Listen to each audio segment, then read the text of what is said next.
কোয়েল পাখি দ্রুত বাচ্চা দেয়, তার ডিমও খুব সুস্বাদু। বাজারে এই পাখির মাংসের চাহিদাও রয়েছে ব্যাপক। সোশ্যাল মিডিয়ায় এইটুকুই শুনেছিলেন সাইনুল ফকির। সেদিনই কোয়েল পাখি পালনের সিদ্ধান্ত নিয়ে ফেলেন তিনি। কে জানতো সেদিন তার এই হঠকারী সিদ্ধান্তই আর্থিক সচ্ছলতার কারণ হয়ে দাঁড়াবে মুর্শিদাবাদের শেখপাড়া গ্রামের ইসমাতারা বেগমের। ইসমাতারা বেগম সাইনুল ফকিরের স্ত্রী। কোয়েল পালনে মুখ্য ভূমিকা তিনিই পালন করেন। তিনি জানান, প্রথমে পরীক্ষামূলকভাবে 200টি পাখি নিয়ে লালন পালন শুরু করলে খুব অল্প দিনের মধ্যেই 150 থেকে 180টা করে ডিম পাড়া শুরু করে পাখিগুলি। তারপর তিনি তার স্বামীর সহযোগিতায় দুজনে পরীক্ষামূলকভাবে ডিম ফুটিয়ে বাচ্চা তোলার পর এখন প্রায় 1200রও অধিক কোয়েল পাখি লালন পালন করেন তারা। বাজারে চাহিদা থাকায় ইতিমধ্যেই তারা ডিম এবং বাচ্চা দুটোই বিক্রি করতে শুরু করেছেন খোলা বাজারে। প্রসঙ্গত, কোয়েলের ডিমে প্রচুর আমিষ, ভিটামিন B1, ভিটামিন B2, লোহা, ফসফরাস, এনজাইম ও অ্যামিনো অ্যাসিড থাকে। এই ডিম খেলে শরীরের সব ধরনের পুষ্টির অভাব পূরণ হয়, শরীরের কার্যক্ষমতাও বৃদ্ধি পায়। ফলে স্বভাবতই কোয়েলের ডিমের বাজার চাহিদাও কম নয়। সব মিলিয়ে বাড়িতে কোয়েল পাখির চাষ করে আর্থিক সচ্ছলতা ও স্বনির্ভরতার মুখ দেখেছেন তিনি। তার এই সাফল্যের গল্প শুনে অনুপ্রাণিত হচ্ছেন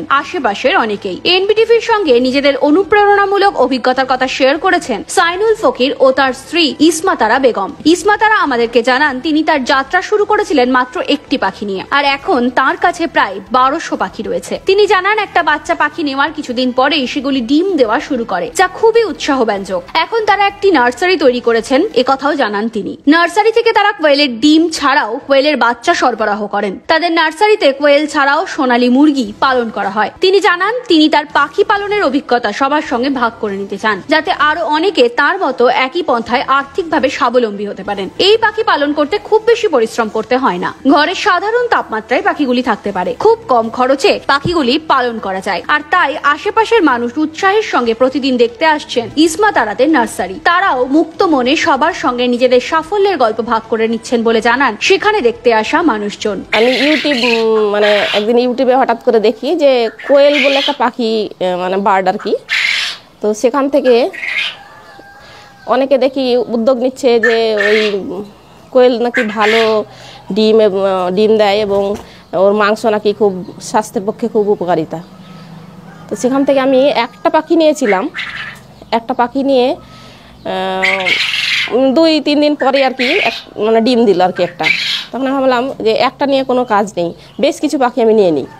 তো আমি 200খানা পাখি নিলাম। 200খানা পাখি নিয়ে এখন মোটামুটি আমার 150-180 এরকম ডিম পাড়ে। সে ডিম থেকে আমি বাচ্চা ফুটিয়েছিলাম।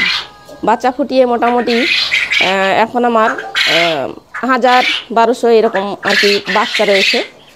তো এটা একটা লাভজনক ব্যাপার দেখছি আর কি। তো কন্টিনিউ ডিম দেয়, প্রতিনিয়ত ডিম দিচ্ছে। কোয়েলের বাচ্চা, কোয়েলের ডিম এগুলো আমি আর কি সরবরাহ করি এবং পাশাপাশি পাশে ব্লকে আশেপাশে অনেকে জানাজানি হয়ে গেছে, সেখানে সাপ্লাই দিচ্ছি, নিয়ে যাচ্ছে অনেকে। আমি ভাবিনি যে এটা আর কি এত সহজে ডেভেলপ হবে আর কি, বাড়বে। যে একটা পাখি কিনেই 3 দিন পরে একটা ডিম পাড়তে শুরু করলো আর কি। সেটা দেখে আমার একটা আগ্রহ, চাহিদা জন্মে গেল। এবার চাহিদার ফলে 200খানা কিনে 180খানায় ডিম, মনের মধ্যে একটা জাগলো আর কি, যে এটা তো সত্যি লাভজনক, অল্প খরচ এবং ওনার বেশি নিতে হয় না, যত্ন নিতে হয় না। পাখি যেমন গাছে থাকে সেরকম ঘরে থাকছে, সেই অনুযায়ী আমাকে সে ধরনের কোনো খাটাখাটি করতে হয় না আর কি। Bureau report, NBTV.